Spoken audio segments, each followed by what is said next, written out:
Hamlet, Act 1, Scene 3. Ophelia, my necessaries are embarked. Farewell. And sister, as the winds give benefit and convoy its assistant, do not sleep, but let me hear from you. Do you doubt that? For Hamlet, and the trifling of his favors, hold it a fashion and a toy in blood, a violet in the earth of primy nature, forward, not permanent, sweet, not lasting, the perfume and suppliance of a minute, no more. No more but so. Think it no more, Ophelia, for nature, crescent does not grow alone in tooth and bulk, but as his temple waxes, the inward service of the means and soul grows wide withal. Perhaps he loves you now. He loves you now. The virtue of his will, but you must fear his greatness waited. His will is not his own, for he himself is subject to his birth.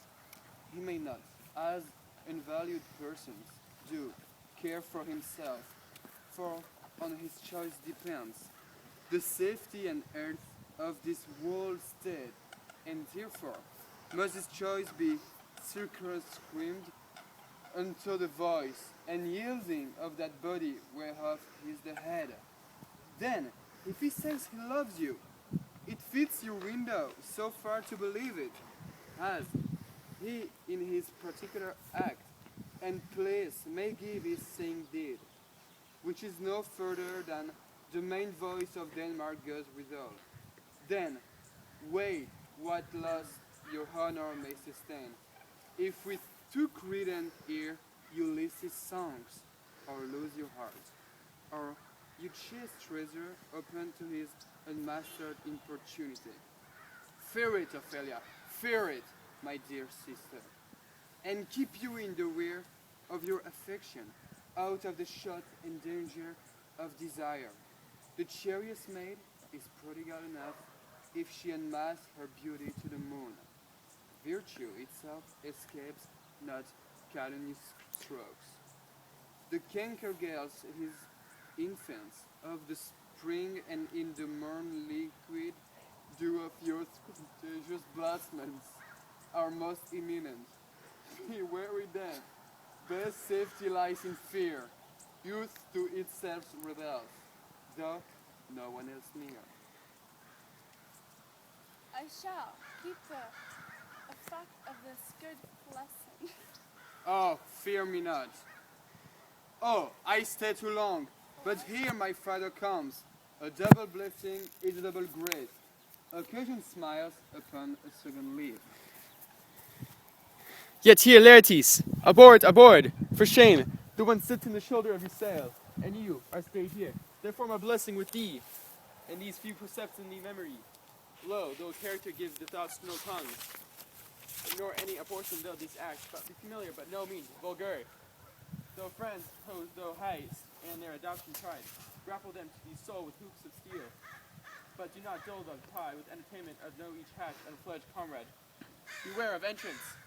No, to fate quarrel, but being men, bear that oppose, may be aware of thee. Give every man thee, but to thee, you of thee choice of thee. Take each man's censure, but reserve the judgment, costly the habit, as you prefer as can buy. But not express in fancy and rich, not gaudy, for the apparel of soft proclaims the man. And they in France of the best rank and station are the most select and generous in that. Neither a borrower nor a lender be, for a loan of loss, for friend and itself, and barring doles of the edge of husbandry. These above all to shine of himself be true, and must follow. As the night of day, though cast cannot be false to man. Farewell, my blessing, season in thee. Most humbly do I take my leave, my lord. As Hamlet invites you, go, your servants tend. Farewell, Ophelia, and remember well what I've said to you. It's in my memory locked, and you yourself shall keep the key of it. Farewell. What is Ophelia? What be hate to you? So please you, something touching, my lord, Hamlet. Mary well bethought, 'tis me told, he hath oft. Mary well bethought, 'tis told me, he hath very oft of late. Give part time to you and yourself. Have of your audience most be free and boetonious. If it be so, and so 'tis put on me, and that in my way of caution I must tell you, do not understand yourself so clearly, as behooves my daughter and your honor. What is between you? Give me up the truth. He hath, my lord, of late made many tenders of his affection to me. Affection? Puh! You speak like a Greek girl. On such political circumstance, do you believe his tenders, as you call them? I do not know, my lord, what I should think. Mary, I'll teach you. Think yourself a baby that you have taken tenders for true pay, which are not sterling. Tender yourself most clearly, or not to track the wind of poor face. Running it thus, you'll tender me a fool.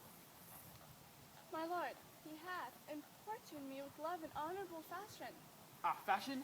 You must call it. Go. Go to.